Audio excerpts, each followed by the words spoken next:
Welcome to Robot Unicorn, hosted by my parents, Jess and Scott. I hope you enjoyed the episode. Good morning, Mr. Scott. Morning. I'm tired. Are you? Yeah. Why? Well, I was up at like 4 from a thunderstorm. Oh, we had the craziest thunderstorm last night. I actually thought it was pretty cool. Yeah, it was just very loud, so couldn't sleep. I can't believe the girls all slept through that. That was yeah, I know. That was wild. That was pretty crazy. It was like every 2 seconds, every 3 seconds, something like that. It was I can't remember the last time I saw a thunderstorm like that. Like that was next level. Our street looked like it was a river just flowing right through. Like a flash flood. Yeah. But you were up really early. Yep. There was definitely a 4 on the clock. There was a 4. I can't believe I fell back asleep. Yeah. Well, you seem to have that skill. You've always had that skill. It's because I'm used to sleeping with the kids. Yeah, maybe. I was mad though because it was the first night in a while that no one had woken me up, and then and then of course the weather. The weather did it. Yeah. Anyways, let's dive into today's topic that I think every parent, including us, grapples with, which is impulse control. Yes, I've been like waiting for this day. I'm really excited. Honestly, the research that I was looking into, we were going to, just for people listening, we were going to record this already like 4 or 5 days ago. But the amount of information on this is overwhelming, and I needed more time. Yeah, and I was also super interested in it. Like this could be, I think I said to you, like a 10 episode series on impulse control, just because of all the brain development and developmental psychology research has been done in the field. So you'll have to let us know if you're listening and you're like, I want more because we want to give you more, but let's just see how this goes today. And then you can tell us. Maybe we'll cover most of the main points. You can tell us. The most interesting points. But Scott and I are both fascinated and so excited to talk about this. So I want you to explain why we decided to do an episode on this. But first, before you explain why, could you, in everyday terms for our listeners, define what impulse control is and why is understanding its development so crucial for parents who are trying to nurture their kids and, frankly, keep their sanity? So good. Okay. I think most of us can understand to a degree what impulse control is, right? Like, so there's something that our body wants. So whether it's our brain or our body, there's something that we want to do, right? And often for kids, it's a movement. So it's this feeling that comes up in their body to say, I need to hit my brother, or I want to run really fast away from my parent, right? And it's not even this conscious thought process. That's why understanding that brain development is so important, because our kids don't have the ability at this young age to be so reflective, to think, I want to hit my brother, but I'm not going to. They don't have that reflective ability. Their brain hasn't developed that yet. So they're just purely controlled by their impulses. So that's why we see a baby, they have the impulse or the need to get comfort, let's say, and they don't think to themselves, I wonder what would happen if I cry. Like, would that bother my mom? Like, they don't care. They just cry, right? The impulse is there and they just do it. Same with a toddler who's hitting, right? They don't think, oh, I wonder if it will hurt my brother when I hit him. They just have the impulse to hit, and so they hit. So our little children, I'm talking kind of under the age of 5, are just run by their impulses. And then as they get a little bit older, and I'm sure we'll talk about this, they start to develop more of the ability to reflect. And as they develop the ability to reflect, the logic, the reasoning, then they can start to control their impulses. But we see these little toddlers and they're just run by it. And I think we have to understand the brain science that they can't, for the most part, control their own impulses. And that's where the parents come in. But even parents, we have impulses, right? Like sometimes I sit at a light, and Scott and I joke about this a lot. Like we have funny impulses sometimes too, right? If I'm sitting in the car and I'm at a red light, and the second it turns green, I have an impulse to honk at the person in front of me. I'm like, let's go. That's something you've always had. I've always had that impulse. And it's like every time. You don't do it. I don't do it though. You have the control. But my brain says, let's honk at that person. Let's go, right? Or sometimes, if I were to stand next to a pool and I see Scott standing right next to the pool, like, I just want to push you in. Like the impulse would be, I just got to push this guy in, right? And you probably have the same. Is mutual. Yeah. And so even as adults, we 100%. have these impulses, right? Or like, hey, we're mad. And like our impulse is like, we want to hit someone too. But we have hopefully more control over those impulses because we also have the ability to reflect. The part of our brain called the prefrontal cortex is more developed. But I think where kids are really misunderstood is we just assume they should just know how to control their impulses, and we don't see them as these tiny humans who are completely run by them. Mm-hmm. Is that a good enough description to get started? I think that's pretty good. Yeah. Now, can you explain, or maybe I can, why we even wanted to have this episode? It was quite funny. Okay, well, 2 reasons. First, I've been asked about impulse control for forever. Okay, so this is not something new to me to think about. But it's more situational, though. Like, we decided this is the next one we were going to do, mostly because of the situation last weekend. So our 5-year-old is just starting to learn how to regulate her impulses. She's doing a pretty good job, right? She actually does a great job. She was a very impulsive, and I think when you're highly sensitive, there might be more sensory impulses, and I'm sure we'll talk about that. But she was like had a lot of impulsive random behavior as a toddler, preschooler, but she's doing really good. All of a sudden the other day, it was like the end of the day. She was quite tired, had a really busy day, and she's on her bike. And you can almost see it in her eyes, like the impulse is taking over. And she just runs her bike full speed into Scott's dad, like just out of nowhere. And she even shocked herself. Yeah, we were all shocked. Everyone was shocked. And she was happy. She was fine. All of a sudden, she just locked eyes at Scott's dad, and I could see it. Yeah, we all this is kind happening. of like looked at her while she aimed her bike. She's still using training wheels. So she was just sitting on her bike. She aimed it at my dad, and then all of a sudden got this look in her eye and then just went for it. Full speed ahead. It was 2 or 3 meters away. So it's not like she was going like full speed, maybe a bit dramatic. She was... Well, she would have. She was accelerating. It was very short distance. Yeah, it was a short distance. And I bet if it was a longer distance, she would have stopped herself. Yep. But it was such a short distance, and the thought just popped in her head, I should just run into my grandfather. This would be kind of fun. And then she just did it. Yep. And Scott and I look at each other, and I think maybe years ago you'd have been like, why would she do that? That's wrong. Like, that's so bad. Maybe you went with our oldest before you really understood all of these things. And I think a lot of parents would blame the child, right? Like, how could you do that? But we looked at it, and we just, all of us, even your dad, just started like chuckling, like, man, impulse control. Yeah. I think I was the one who said that out loud. Yeah, you said that out loud. If this isn't a case study for impulse control, children and their developing impulse control. And does that mean we don't say anything? No. Like, no, of we course, did say something. we still say something. It was hilarious just seeing her put her bike in a certain position, lock eyes with my dad, and then just go for it. Give her. Yeah. And then all of a sudden afterwards, she was like, a look of surprise on her face. Like, what did I just do? Yeah. Like, she was fully taken over by her impulses. And I feel like we could tell countless stories of our own children and the moments where that reflective ability, the stopping and pausing just wasn't there, especially when as they were littler. Our 3-year-old still is definitely in that, 100%. that space where an onlooker could say, well, that's misbehaving. But when you truly understand what's going on, you realize it's just a child with no impulse control. Mm-hmm. So many stories. I mean, I feel like it would be fun to get listener stories of like the lack of impulse control. That would be really funny. Anyway, continue on. So that's where Scott and I were talking later and thinking to ourselves, we should really do an episode because this is an interesting topic. And there's so many times we look at each other and we just go, impulse I think control. we've talked about it before where the same daughter, was she mad or she was grumpy or something like that? Like she was tired. Mm-hmm. And we had a bag of bread open for like their school lunches that we were making. And she just had the impulse to shove her foot and squeeze her toes inside of the... So we're talking about sensory seeking, right? Inside of the bag of bread and just touch the bread with her toes. Start squeezing the bread with her toes. And we walk in and her foot's in a bag of bread and she's squeezing the bread with her toes. And Scott and I look at each other like, okay, impulse control, and for a sensory seeker, sometimes it's pretty funny, the things that they do. Like it's hard to get mad at them when they do something like that just because it's... And she was probably 2 at the time. Yeah. She's 2 she was and her little. bag is very little. I told her that story recently and she thought it was hysterical. Yeah. And she's like, I kind of still want to do that. Like, yeah, I get it. I feel like a lot of people probably would feel good about sticking their foot in a bag of bread. So anyway. Just so we have a more nuanced discussion on this, I found this idea of functional impulsivity. So where it's essentially not all quick, less thought out actions are necessarily negative. Right. So we want to embrace that complexity, I think.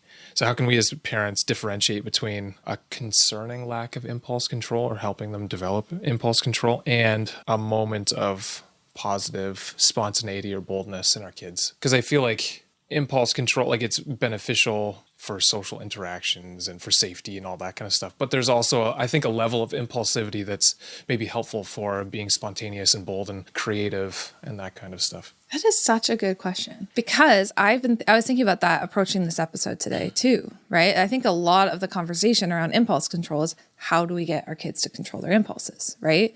And of course, you don't want your kid hitting people for the rest of their life, or being rude, or just blurting out the first thing that comes to their mind, right? And I think that's where it's dysfunctional, right? You see a toddler who has no impulse control and they need their parent to teach them how to control those impulses. Otherwise, they turn into that school-age child who's still hitting and still blurting out mean things, or, saying the first thing that comes to their mind. And I'm sure we'll get into this, but like impulse control and neurodiversity often go hand in hand too. Like that's when you see often the kids who are not starting to develop that in that 5 to 7 age. But at the same time, how many of us lost our ability to just be bold and just say the thing that we feel or ask for what we need without completely overthinking it? So I feel like there is a wisdom to being able to just be like the baby who cries when they're sad and asks for what they need, and not turn our kids into these people who are these overthinkers and can't ask for what they need and control their impulses so much that they never actually do what they need to do, or it stifles their creativity. I think that is such an important differentiator. And so what I would say in terms of how do we get there, we have to kind of know what our role is as parents, right? So our role is not to shut down any impulse that our child has, right? Our goal is to teach and guide our kids always. And so when you see maybe a more maladaptive impulse, right? So you have the toddler who's hitting their baby sibling and they can't seem to control that impulse. We want to help shape that behavior in a different way, right? So you have the impulse to hit, and maybe that comes from excitement or that comes from this energy in your body, but we want to shape that impulse. So maybe the hitting goes to soft hands, or the hitting goes into turning it into a bear hug for yourself, or the hitting goes into giving your mom a high five instead, right? So we can shape that impulsive behavior so that there's a yes there. And at the same time, we want to be mindful of not trying to shape or stop the behavior that's actually important for kids for creativity, right? So the impulse to go get a whole bunch of crayons and just make something, right? Or the impulse to say how they're feeling. That's important that they say how they're feeling, but we can kind of shape how they do that in a healthy way. So I see our role more as people to teach and guide and shape and help these become really healthy things versus just stopping them altogether. Yeah, I think that's a great answer to the question, because in the research, it was suggesting or saying that parents, and you've said this before too, parents are essentially the external prefrontal cortex, which is the part of the brain that helps with logic and reasoning. And also children, this is something interesting that I never knew, but apparently children grow neurons very quickly, and their brain is not necessarily everything is connected to everything, but there's a lot more connections happening in the brain, and it's hard for them to stop some of those it's literal electrical impulses happening in the brain. It's hard for them to stop those because there's so many of them. And so the parents, as the external prefrontal cortex, you are showing them how to respond in different situations. But if you're just shutting them down, or that is going to end up being how their brain wires eventually. So it's important to help them develop the right neural pathways, because I guess I can't remember exactly what the term is called, but there's something, I think it was neural pruning or something like that, where as they get older, some of the impulse connections in the brain, so the neural connections in the brain, start pruning away, and they're left with the strongest pathways. And the caregiver, the people that they spend the most time with, are the ones that help them strengthen those connections in the brain, and then the other ones are kind of pruned away. They atrophy and they don't really work anymore, and it would take a little bit longer for them to grow back if they needed those neural pathways. But I just found that interesting, where kids actually have, and it kind of makes sense. First of all, the prefrontal cortex is not super well developed. I mean, it was looking like it can take into the mid-20 range for it to be fully developed. Yeah. So teen parents need to be aware of that too. Well, so there's an interesting thing about teens, and we can get into that more, but there's emotional parts of the brain and there's logical and reasoning parts of the brain. And they think it's due to pubertal hormones, the emotional part of the brain, they're still both developing, but that portion of the brain, and I can't remember which, I have to look again, but that part of the brain just develops at a much faster rate. So then their emotions are able to take over more easily when they're going through puberty and in their teen years until their prefrontal cortex starts to catch up and surpasses. It is so important for tween parents and teen parents to know that. Yeah. Because the number one thing, and I've been obsessed with tweens lately. I can't stop researching them and thinking about them because I feel like no one's talking about that age. But it's one of the biggest transitions of your entire life is going through that stage, right? We don't give it enough attention. And what happens and what's happening in our practice is all these tween boys and these tween girls with these massive emotional outbursts and impulsive behavior. And everyone's like, what the heck? Like, where did my sweet, innocent little boy go or my sweet little girl? Well, what we don't understand is their emotional brain, there's so much activation going on in there. There's new hormones and their emotions are on fire. There's just so much going on. And at the very same time, like you said, the logical brain is not caught up yet. So we have a fireball of emotion without logic and reasoning. So what does that look like for parents of tweens? Huge emotional outbursts in the home. And what do we typically do? Respond to that with our own anger and our own frustration. And it just becomes a wildfire. I think we can get into that because I forgot that I wrote these questions already earlier this week. Yeah. I want to talk about each of the developmental stages and perfect. The importance of things that how we as caregivers interact with our kids. So we talked about the prefrontal cortex. And again, that's the part of the brain that's mainly used for logic and reasoning. I mean, it's used for all sorts of different things and it's connected with everything else, but it's the portion at the front of your head that seems to take the longest to fully develop. And then once you hit the mid-20 range, then it slows down development. It hasn't stopped. You can still build it and everything. It just takes longer. Yeah. So how does this slow development of the prefrontal cortex show up, do you think, in everyday family life? And what does this mean for our expectations of children, teens? What I like to tell my clients is that children are born with all of the emotions, but no tools to know how to deal with them, right? So you're born with this rich emotional life. For babies, it looks like everything pretty much looks like crying. And then you go into the toddler years and it looks like anger, crying, confusion, all these emotions. Oh, and happiness. And happiness and joy and smiling, all of these things. And that's important. And we're born with all these emotions, right? But what we aren't born with is fully developed prefrontal cortexes, like you were just saying. And that's where the ability to reflect comes in, the ability to regulate our own emotions, and the ability to think reasonably and logically comes in. So you have to picture that our little children are these very emotional beings, as they should be, but they don't have all these other skills. And this starts to develop with healthy modeling and support from parents around the ages of 5 to 7. So we call that the shift. If you've listened to the podcast a long time, you've heard us talk about the 5 to 7 shifts. But we start to see a little more logic and reasoning, but it's not full out. A little bit more in the tween years, but then we add in that puberty that we were just talking about. So then we actually see even more emotions again in those years. And then it continues to develop the logic and reasoning. And again, it has to develop with a calm caregiver being the model and the guide into those early 20s and sometimes mid 20s. And that it only develops with that guide. So a lot of people just have never really developed logic and reasoning because they didn't have the guide, right? Yeah. And of course, that's going to have a huge interplay in the home when, especially parents, when they're not understanding that and we're expecting a baby, you kind of expect to be illogical. But I think as they become children, we often start to place our own adult expectations on our kids and think, you should have thought of that logically, or you should have been more reasonable about that. I feel, and this is just a theory, my own theory, but I think that parents feel as though, let's say a 3-year-old should be able to understand a lot more because they're able to speak and they're able to say certain things.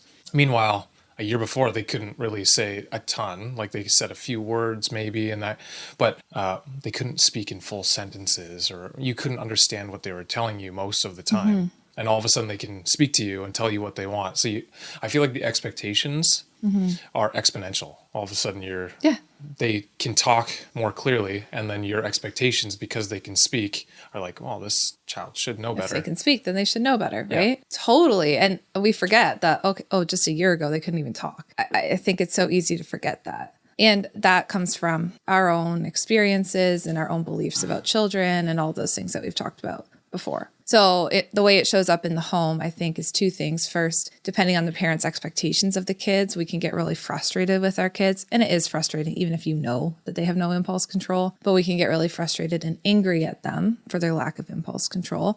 And then be a little bit unreasonable, A, in our expectations, and B, in our discipline.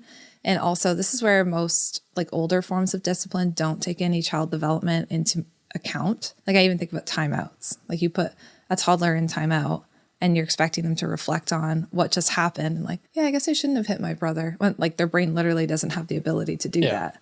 It's not developed to be capable of doing that at that point. Yeah. So a lot of these other methods of discipline are rooted in behavior change, but they're not rooted in child development. And I think that's really important to just be aware of. Yeah, I think that makes sense.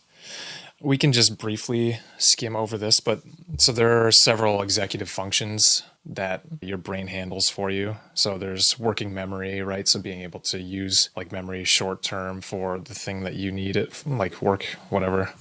Inhibitory control or impulse control, and cognitive flexibility. So being able to think from multiple sides of an argument. And they're often described as essential building blocks for self-regulation in general. And what I was finding was that if a child is struggling with any one of those things, it can affect all of them. So if a child, for whatever reason, has poor cognitive flexibility, then that usually means that their inhibitory control or their impulse control is going to be affected. Their memory will be affected. It's it's a whole system working together. So I just found that interesting. It's not necessarily a question, but it is interesting. It's fascinating, actually. There's a ton of neuroscience, neurodevelopment that I was reading that we can't get into, but I just find that interesting. So if you're noticing your child struggles with impulse control and working memory and flexibility, so being very stuck on things, it could be any one of those things that's causing the others to not function the way they maybe should. But let's get into the developmental stages. We've kind of skimmed over this a bit, but I want to talk about for infancy, or 0 to 2 years, I'm calling that infancy, caregiver co-regulation. So being the external prefrontal cortex for your child is highlighted in a lot of the research as being incredibly critical. So what does this look like in practice for exhausted new parents? And how does this co-regulation, almost like the parent as being the external prefrontal cortex, lay the groundwork for safety and trust with that child? Yeah, I think this is huge. And if parents can understand one thing about the toddler years and their role, it's your job is to be the logic and reasoning and calm that your child can't be. Yeah. Right. It's literally helping their brain develop that. So if they see it, they will develop it more quickly even. Yes. And to mature, right? So if we talk about a brain maturing, it requires repeated exposures to that calm and logical caregiver. So your job, basically, to really simplify it down, is just to ask yourself, what would I rather my child be doing in this situation, right? So for most parents, they would rather their child not be screaming in their face, just simply tell them what they're feeling and to not hit their sibling, for example, right? So all I think about when I think about how do I respond to this behavior, I just think, well, what do I want my kid to do? Well, I want them to tell me how they feel and not hit their sibling. So instead of doing something completely unrelated, which is traditional discipline and doesn't actually teach them any new skills, right? I just would go in and say, the exact words I would want my child to eventually say. You're really mad right now. You really wanted that toy. Your sister has it. That's all I say. And then they scream and shout and either agree with me or not. But, if I know what's going on, I'll just say, yeah, that's really hard. You're really mad. I just say exactly what it is that's going on. Just narrate it out. And I just let them have their feelings about it because they can't. They're not going to get calm and logical right now. They just have to have their feelings. It won't be possible for them to internalize that necessarily even in the moment. Yeah. And then what I do is I create safety. So number one, narrating feelings, but not saying too much. I think far too often parents say way too much in those moments. What do you mean? I narrate it once or twice. You're having a really hard time. You really wanted that toy and your sister has it. But I don't keep going. I don't keep saying it. And I think a lot of parents will keep saying it, or they'll be like, what's wrong? What's wrong, sweetie? Why are you so sad? Why are you so upset? And expecting, again, logic and reasoning. They're going to tell you they don't know. right? So our job is to narrate it, but the more noise you add also to the brain science, it floods your child's brain with even more. And then they're just crying and screaming longer. Okay. So you say it once, then I think to myself, what do I want them to do? Be calm. So I just try and be as calm as I possibly can. And then what do I want them to do? Not hit. Okay. So if they're hitting, then I'm either holding their hands just gently so that they stop hitting, or I'm standing between them and the other child so that they can't hit, or I'm just moving them to a different room so they can't hit. And what I think that does is it simplifies things down for parents. It's not about the perfect script. It's not about exactly like do this exact same thing every time. It's literally just about what do you want them to eventually do that thing. And to me, that makes it so much easier because in every situation where our kids are acting illogical like that, it might be a little different what it is I want them to do. But what I have found is that repeatedly doing that, and it's not once or twice, it's literally like hundreds of times. Yeah. I mean, we're talking about 0 to 2 years old. I mean, this is worth doing even past that. But yeah, in the teen years, same thing. They're not right? necessarily going to be able to comprehend what you're saying in that time, but they may be able to comprehend the feelings that you're sort of instilling in them and the safety that you're instilling in them in that time. And what I've found with our own children is that they start hitting 4, 5. All of a sudden, they're saying the same words. Yep. I'm really mad right now. I wanted that toy, but they're not hitting, right? And then that turns into, Mom, she took my toy. I'm mad, without the yelling and the crying. And so you see these small steps towards them actually taking on that calm and logic that you've been giving them. But I think parents need to remember that it's a process, it's a long-term game, and the behavioral approaches to these types of impulsive meltdowns and behaviors feel like you're doing something really important in the moment, right? Like when you send them to their room, or you ground them, or you send them to timeout, you feel like, okay, I'm doing it. But what those approaches miss is you're not teaching them how to actually be calm and logical and reasonable. And that's the key thing we need to do. Right. I think that's a great explanation. So let's move into the early childhood years, so 2 to 6 range. We often see a dramatic advancement in self-regulation. So you talk about the 5 to 7 shift. But even before that, especially around the age of 3, you can start seeing a bit more ability for children to control their impulses. So games like Simon Says are often mentioned actually in the research as being helpful. So what are some ways parents can playfully support this new skill without it feeling like a drill session? Love. Yeah. Paige, who works for us, we were just saying that we did a post a while back on impulse control, and we talked about Simon Says, Mother May I, What Time Is It, Mr. Wolf, these games that you can play with. Red light, green light. Red light, green light, these games you can play with your kids in a really fun and playful way. I play these games with our kids now that it's nice out. We go outside and play this all the time. But what it does is it teaches your child's body how to start and stop. And that's the big thing that they don't know how to do yet. So around that age that you were just talking about is a great time to start playing start and stop games. Or even Duck, Duck, Goose, right? Where they have to run, but then they have to stop and sit down again. And what you don't realize when you're actually playing those games with your kids is that you're teaching them how to start and stop their bodies, but you're doing it in a fun way. So above and beyond the being calm and the narrating, all of that stuff, playing start and stop games can be really, really helpful in starting to develop that ability to control those impulses. Yeah, I found that quite interesting that even in these large studies, they're talking about these games like Simon Says and red light, green light. Again, it's so simple. Yeah, it's things it that really we're is. probably already doing, but you don't even realize that you're helping your child with impulse control. 100%. Hey friends, so at pickup last week, our daughter asked Scott a truly kind of tricky question in front of her younger siblings. Scott was telling me that when he heard a question like this, he used to panic, but this time he had a plan. And he said to our daughter, "Thank you for asking. Let's talk tonight when we've got privacy." And that's a line that he learned straight from our new body safety and consent course at Nurture First. So this new body safety and consent course is taught by me. So Jess, if you listen to this podcast, you know me. I'm a child therapist and a mom of 3, and I have taught body safety and consent education for years. This course takes all my years of experience teaching this education and gives you calm, age-appropriate language for body parts, consent, and boundaries. You'll learn how to teach your kids that no means no. You'll learn how to teach them to read facial cues. You'll talk about safe and unsafe touch, and you'll even teach them about their uh-oh feeling. There's guidance inside this course for the real life stuff, like tickling that goes too far, and even the difference between a secret and a surprise. We made this course at Nurtured First because research shows that body safety education helps kids speak up sooner, and we want that for our family, for Scott and I, but also for you. So check the course out at nurturedfirst.com/bodysafety, and to save 10%, use the code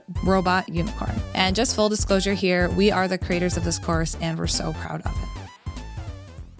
Okay, for middle childhood, so I define that as 6 to 12 years old, kids start to use logic and metacognition. So metacognition is like thinking about your thinking. So you're able to think at a slightly higher level. So how can parents leverage this growing ability to help these school-aged kids understand and manage their impulses, perhaps related to schoolwork, friends, or following more complex rules at home? Because we can definitely see this in our oldest, that she's able to think about the situations that happen at school and then even question her thinking a little bit on how she's interacting with friends and all that. Like, it's quite interesting to see an 8-year-old being capable of doing that. I think the one way we can really support them in this age is like remembering that they're still learning it. And so even though your child may, for the most part, actually be getting pretty good at controlling their impulses, they're still little and their brain's still going to occasionally just do something that's really impulsive. Yeah. Right. But the key thing is we want to teach reflection. So we want to teach, like what you're talking about, the metacognition. We want to teach the ability to think about your actions. And eventually then they take that on. But I was thinking about a great example. So our daughter, we've done this with her since she was born, our oldest. Like, we've been very reflective, narrating, all of these things. So she's 8. And the other day I picked her up from school early thinking this is going to be great. She's going to be so happy that I picked her up early. What a special treat on a Friday afternoon. Well, she was pissed off at me. She was so mad that I picked her up early. She was not happy. And I could do a quick curiosity checklist in my head. Like, okay, she's tired. It's been a really long week. She's hot. It was a hot day. And I was like, okay, just going to give her some time. She can be grumpy with me and we'll talk about this later. And then later, so she was so mad. Like, literally, you're the worst mom. I'm so embarrassed with you. Why would you do this? How dare you? You have to buy me this book that we are reading in class now because you picked me up. So, like, she was so mad. All this impulsive words I know she doesn't believe about me, right? But I just said, you're just mad, hun. We'll talk about this later. And I did not get into like the correction of her words. And I figured we'll talk about it later. Later, she came up to me. Went for a walk. She came up to me, held my hand, and she said, Mom, I think I was just tired and hungry and grumpy earlier. And I said, you think? And she goes, yeah, I do think. I was just thinking about it, and I don't really like to talk to you like that. And I'm sorry, because I know you just wanted to pick me up and do something nice. And I said, no problem, hon. We're good. But she did that thinking on her own. Right? And I didn't actually have to come and talk to her about it again. But if she didn't, I would have talked to her about it and said, hey, what do you think was going on earlier? Why do you think you were so mad at me? Do you really think it was about me picking you up? And we would have talked it out. And I think that's the key thing is, like, we've had countless conversations with her about moments where she didn't act in a way that aligned with who she is as a person. Yep. And now she can reflect on her own at 8 years old, which is amazing. Well, and even our own. Like, I know I've had conversations about ways I've acted that I didn't like and gone over. This is probably what I should have done instead. And model that to them too, right?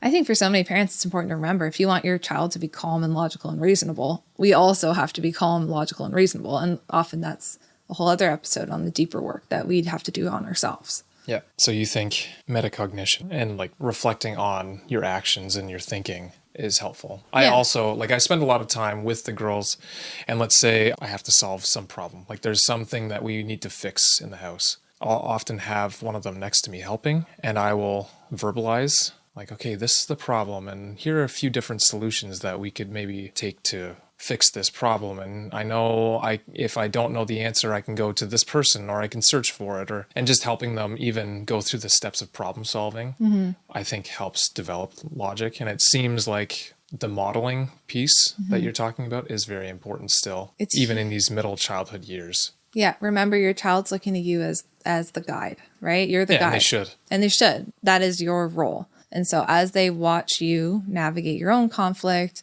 regulate your own emotions, that's what they take on. And so really a lot of these years are about ourselves and trying to figure out how we can be calm and logical and reasonable and reflect on our own actions. And so a lot of people learn how to do that for the first time in their lives when they become parents of kids this age as well. Okay, let's talk adolescence.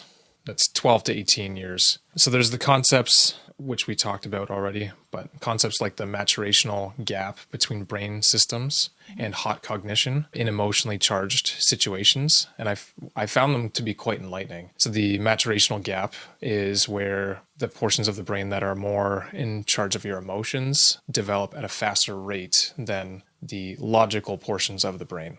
And this hot cognition this term is used to describe when a teen or an adolescent is in an emotionally charged situation, or they're being watched by peers, or like they have that kind of feeling of the jitters. It causes them to not think clearly because the emotional part of the brain sort of takes over. It's the thing that is doing the thinking for them now instead of the logical portion of the brain. And it takes years. It takes into your mid-20s. And I think it was saying somewhere around like in adolescent, those ages, it kind of crosses back over where the emotional portion slows down a bit and then the logical part starts to build back up and surpass. So it's able to take over a bit more. I think it's just important to say, like, tweens and teens, they're ruled by their emotions. Yeah, and there's a good reason for it. It's not their fault. Yeah. Yeah, and again, it's helpful, I think, for parents to realize that, because then they can, again, be the ones to help them through that and help them still continue to develop their logical portion of the brain and still build those strong connections. It's not like you're shutting down. You don't want to shut down their emotions, but I think it will be helpful for me to know that when our girls get to that age and they start going through puberty and then that portion of the brain is sort of accelerated, it will be helpful for me to know, okay, this is what's happening. Let's help them kind of get through that. And what you might even be seeing in your tweens, like, so let's say 9+, or for some earlier developing children, like 8+, is they actually go from being pretty calm, like they're kind of getting to that place, they're starting to regulate those emotions, and then you feel like they've just took a way back step. Mm-hmm. And they go back to like the toddler tantrums again. And so we see this a ton in our practice where parents are just so stressed out with their tweens because they're like, what's wrong with them? They were calm and now they're not, right? So just to know that, okay, this is actually part of their development and I have to be really strong on my coaching when it comes to the logic and reasoning at this point, because they definitely need our support. Right. So how do you think parents can shift their perspective on teens' sometimes frustrating impulsivity, especially when emotions or peers are involved? Because the research shows that even if a teen feels like someone's watching them, but no one is, it's the emotional centers in their brain that are activated and in charge, essentially. And what does support look like during these years beyond just getting frustrated with them? I think we need to remember how fragile they are, boys and girls. I was just hearing a story the other day. It just really sat with me about all these boys on a hockey team together, and they play hockey and they're so rough and they're playing and, you know, they're all tough guys. And then they're at a tournament and they come back to their rooms with their moms or their dads, and they all have their stuffies and their blankies and they need them to sleep. And they cry about their day, but only in the privacy of their room. So I think we need to be super mindful of giving our tweens and teens time and space to just be authentic and be themselves, and make that in your home, right? Where they can cry still and they can still have their stuffies. And we don't forget that they're still just children, really. Yeah. Well, again, it's not that long before that they were in diapers and exactly. It's similar. Toddlers, like tweens. Like, the more I'm diving into tweens, the more I see the parallels between them and toddlers. Like, again, they were just children and we have more grace for them, and now they're tweens and their voice is changing or their body is changing. And we're like, oh, you're older now. Now you're a mini adult. Like, no, they're not actually, and they have a lot going on. And so I think we need to also be really mindful of our role when we come into that tween years, of being that calm, confident leader for them. And I know, like, I remember my parents being very good at this. Like, you have the drama, like the friend drama at school, and they coach you through, well, I wonder why. Maybe they said it because of this. Kids are insecure and they talk about each other in mean ways, not because you're a bad person, but because of their own stuff. Like, really trying to coach our kids through it to help them access the logic and reasoning. Because when it comes to like the stuff at school or the mean things kids say or stuff they see online, everything feels personal. Everything feels about them. And they're very fragile, but they don't show it. Okay, developmental science strongly supports authoritative parenting, or what we sometimes like to call a warm structure to parenting. So the combination of both warmth and clear boundaries as a parent to your child. And this is so central to what we actually teach. Can you give some concrete examples of what responses would look like when a child is being impulsive versus maybe the authoritarian or permissive response? Yeah, I think we've talked about that quite a bit, right? Yeah. So I think the authoritative response is all about being the change you want to see, right? Yeah, I think that was a good way to describe it. Like if my child is doing something and I don't want them to do that, my first thought should, well, obviously be safety, but then after that, it should be, what do I actually want them to do instead of this? Yeah, and then just do that. Yeah, I don't know if you've said that before, but that was a new one for me. Oh, So okay. I appreciate that one. I feel like I have said that, but not maybe on the podcast. In my talks, I always talk about that, even for teens, because I know we've been talking about teens and tweens as well as toddlers, but like even in terms of screens and how you're setting your boundaries, like you have to create the environment you want to see in your home, and don't leave that up to these children with impulsive brains to create that environment, right? Like you have to lead it. And so it's really stepping into your role as a leader. I think that's the authoritative parenting piece. And the warmth is the unconditional love. And what I've said so many stories about this over on Nurtured First, but like imagine in these moments when you're providing comfort to your toddler and you're being the change you want to see, that years from now, they're 25, they're 30, they're having their own kids. You want them to be able to access the same comfort that you've given them now. And remember what it felt like to be comforted, right? So the way you comfort them now, the words that you say to them, the hugs, the support that you give them, that's what they're going to lean on when you're not there and they're older. So that's the warmth. And then the structure is your child can't make a decision about whether or not their body is safe and whether or not what they're doing is helpful or not. So they need your support. So the structure comes in with being pretty firm on, you can't hit. Hitting's not okay in our home. You can't use rude words when you're telling me that you're angry. It's okay to be angry. And I'm not going to talk to you when you're giving me rude words like that. So I'm right here and let's just take a break. And then when you're ready to talk, we'll talk about it. So I think making sure that we don't forget either of those pieces is really important. And the difference between the older styles, right, is very behavioral. Like we're just looking at, I want to stop this behavior by any means necessary, but then we're not taking the emotions into consideration or the child development. So for the timeouts, I get into trouble. People are like, well, what's so wrong with timeouts? Or like the counting to 3 method. I'm like, okay, well, there's nothing, let's say, so bad about it. Like if you just logically look at it, I had an argument, but a discussion with a follower just this week about it. She was talking about the 1, 2, 3, like I count to 3 and then my child has to do the thing I said. And if they don't do it, then they go into timeout for the age they are. It's like a really popular book that teaches this. So let's say I count to 3 because you won't clean your room. If by the time I get to 3, you don't clean your room and you're 3 years old, then you go into timeout for 3 minutes. And I said to her, like, I get from your perspective, like that's logical. You've given them 3 chances. And if they didn't do it, well, then now they have to go to their room. But I said that doesn't take into account their brain. And when you're counting to 3 for a toddler, all their brain's doing is going into fight or flight, right? And then you put them into timeout and their entire existence is rooted in closeness with you. And you're saying, be by yourself in your room. All we're doing is continuing that brain being in flight or fight response because they want to be close to you. What happens when they get out of timeout? Now they're clinging, they're crying, they're hanging on to you because they want to stay close to you. You get more mad at them. They go back to timeout. And so I think so often we're punishing impulsive behavior, but all that's really happening is we're getting stuck into punishment cycles and our child's never learning how to control their impulses. And I'd really caution parents against using that approach simply just because it's not effective.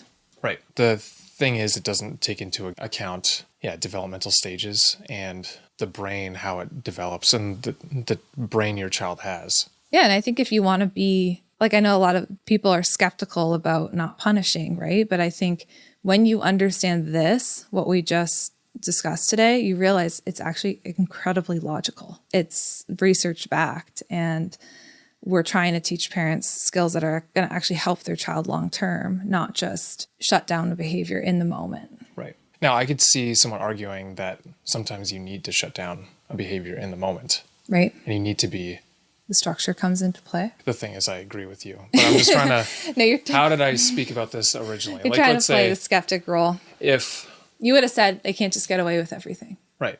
Yeah, you're kind of just letting them get off. Like if our oldest daughter hit our middle daughter, we're just going to let her get off and not punish her for that.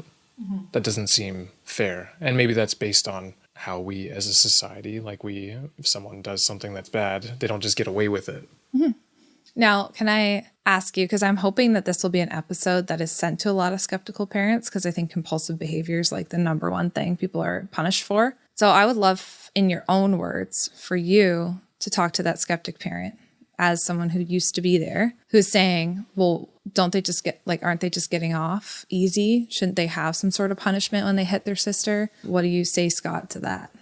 Well, I mean, I'm thinking about this through the lens of the research that I read. And it's very clear that warm control, but like the warm parent with clear boundaries wins out every time.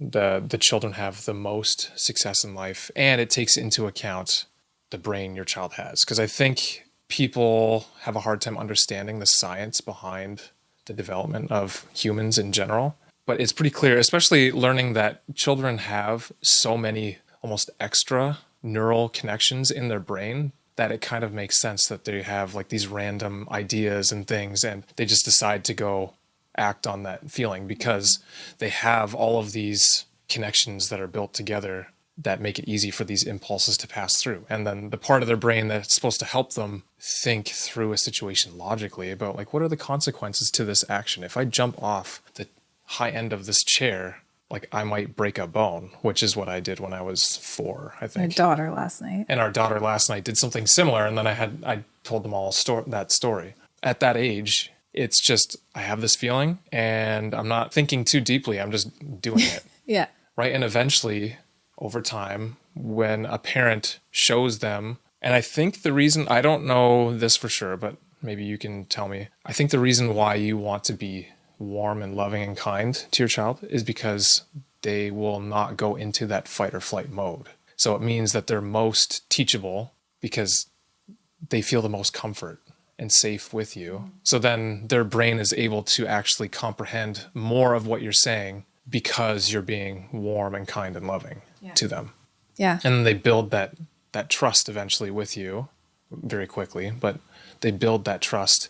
And like all of these connections in their brain are becoming stronger and stronger. And I can understand this, but I think being very hard on your kids, like me and my siblings, it was very hard on us. That puts you in that like anxious state, and it doesn't help you learn things more quickly versus if you have clear boundaries. You remember, hey, this portion of their brain is not fully developed yet. I'm going to act that way for them. I'm going to show them the way that I hope they respond when they're older, knowing that I'm going to have to do this maybe 1,000 times.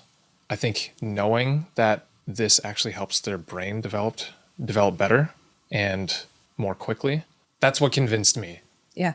This was the conversation we had all those years ago that convinced you. Right, that punishments weren't the answer. And just like a really quick, like I'll go rapid fire here. Another reason punishments aren't effective is like everything we just talked about, the do as I say, not as I do model of discipline just is not effective for kids. So if you are going to say to them, you know, don't hit, but you spank them, that doesn't work because they're looking to you, like we talked about this whole episode, as the guide. So however you behave is how they will eventually behave. So if you're yelling, if you're hitting, if you're sending them away, if you're being rude to them, that is what they will take on. Or even to others. Right? So we need to remember that we are the model and their children are looking to us to learn how to behave.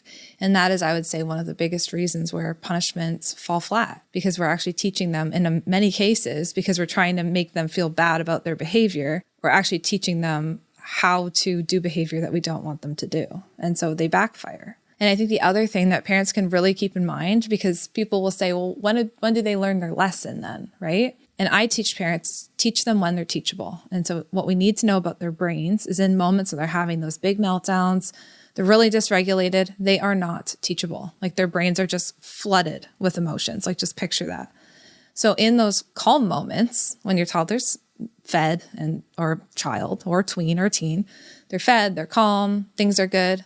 Work on teaching them then. Play those games like we just talked about. Simon Says. Do the reflection where you bring a tea up to your 9-year-old's room and say, hey, look, we got to talk about what happened after school today because that wasn't cool. You know, so do hold them accountable, have those conversations, but don't do it in the moment where things are just not going well because it's just going to overload them and it's just going to be harder for you. Yeah, because I would say, at least the way I was raised, scaring doesn't necessarily teach. It just makes, so like whatever, if I was spanked, that doesn't necessarily teach me. It makes me scared of doing it again, but that doesn't necessarily make me understand a better way. No. And if anything, it would make me more of an angry kid because of it. And it teaches you that when you're angry at someone, maybe not your parent because you're afraid of them, but when you're angry at someone, scaring them to get your point across is the effective way to respond when you're angry. Yep. And I think you can go in the opposite direction. I feel like we're going a little off topic here, but if you go in the opposite direction where you just kind of allow your child to do anything, you're also not teaching them the ability to control their impulses either. Mm-hmm. You're allowing their impulses to run their whole life. Yeah. So on one side, you're stifling all impulses and all feelings and everything. And on the other, you're just allowing their impulses to run every aspect of their life and their brain. Mm-hmm. Yeah. And so again, that's where we've been saying the whole episode, just be the change you want to see with your kids. So just help them. Show them that. Show them. Yep. I think it's so simple, it again, with everything, it's always overcomplicated. It's never quite so black and white. But I think when it comes to impulses, I think it's so easy to overcomplicate how to respond when really the most simple answer is just do the thing that you want them to do. And eventually they'll take that on. Yeah. And so hopefully people can take that away from this episode. Yes. I think there's a lot of interesting research on that highlights the impact of stress, adversity, and socioeconomic factors. I sort of want to save that for another time. I would love to do a whole episode on that. Because those three, like stress, adversity, and socioeconomic factors, which I would say that's kind of related to stress and adversity, mm-hmm. they very much influence a child's ability to control impulses. Yeah. And I think that's a whole other episode. And I also think neurodiversity and impulse control would also be a whole other episode. I didn't get into any of that. I know you thought we might get into that, but okay. I think that's a kind of a separate. Yeah. I just know people will ask about that, and we'll save that. All right. I'm going to ask you just one final question. So do you have any final thoughts or words of encouragement for parents who are in the thick of navigating their child's, or maybe even their own journey with impulse control? Mm-hmm. And I might add that I think for myself, impulse control, it probably took me longer than it would have if I was raised in a different household. I think I've become much better, but like at the drop of a hat in high school, grade school, even a little after that, I would be annoyed or angry very quickly. Mm-hmm. But I feel like that impulse has kind of tamed, and those connections in my brain are they're not as strong as they once were. So even me in my 30s, it's taken me a while to get there. I think for me, it's also taken me a while to get there. I think with anxiety and undiagnosed ADHD, I think there was a lot of times I'd struggle to control my own impulses, whether that's to quickly text someone and try and fix a problem without thinking it through, or saying something without thinking through the impact of what I was saying, So I would say give yourself a lot of grace when it comes to it, especially as an adult. I had great parents who really coached me through it, and it's still hard. So we can feel a lot of shame around times we didn't control our impulses, or we did something that we wish we didn't do. I think let's take that as a lesson and try and reflect on your own experiences too, and wonder what you need. And I would even think about that with your kids too, as you reflect with them. Maybe trying to teach them the pause, teach them how to pause for a minute before doing something impulsive. I think that can be a journey that you're on with your kids, and that's okay too. So to give your kids a lot of grace, and remember they're just learning the world for the first time, but also extend that grace to yourself, because a lot of us never learned how to deal with our impulses. And it takes till your 30s, sometimes to 40s, 50s, 60s even to figure that out. So a lot of grace within this conversation. I don't know, some people never figure it out, right? So I think I'd want to end with just a lot of grace, because it's tough. And it's also tough when you're raising impulsive kids, because I mean, it's tough. A little cray sometimes in the house. Ew.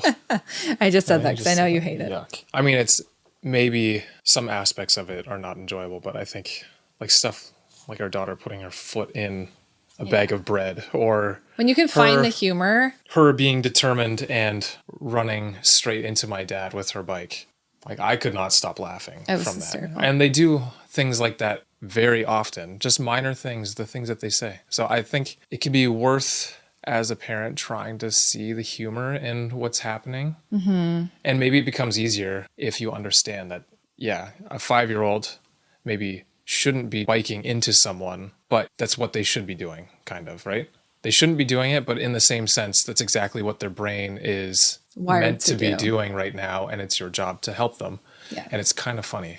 No one got hurt, so it's kind of funny. When you can find humor in parenting, I think parenting becomes a lot easier because these kids are quite humorous sometimes and it's not always so serious, right? And even though it seems serious maybe in the moment, like you just got to laugh when they dip their toes in a bag of bread or they get that look in their face and you're like, oh no, what's going to happen next? Or our toddler decides to jump off like the highest stair or like the table in the living room, even though it always hurts her, right? Like you just have to sometimes just realize they're just tiny humans and they're just learning the world. Anyway, Thanks, Scott. This was a really interesting discussion. You liked it? I did. Thank you. Yeah. Shower me with more compliments. No, that's it. That's all. That's all for compliments. So let us know how you liked this episode. Let us know if you want us to do more on impulse control. I think Scott and I are fascinated by this topic and would love to, especially those topics we didn't get to cover today. And we'll talk to you next time. Yeah. Oh, and I should add, if you're on Spotify, you can leave comments for us. Yes. We try and get back to them. We try. And email too. Yeah, we'd love to hear from you. Hey friends, thank you so much for listening to today's episode. We are glad that you are here. If you enjoyed today's episode and found it interesting, we'd really appreciate it if you'd leave a rating and a review. Scott and I actually sit down together and read them all. A 5-star rating helps us share our podcast and get these important messages out there. Thank you so much for listening, and we can't wait to talk to you again next time.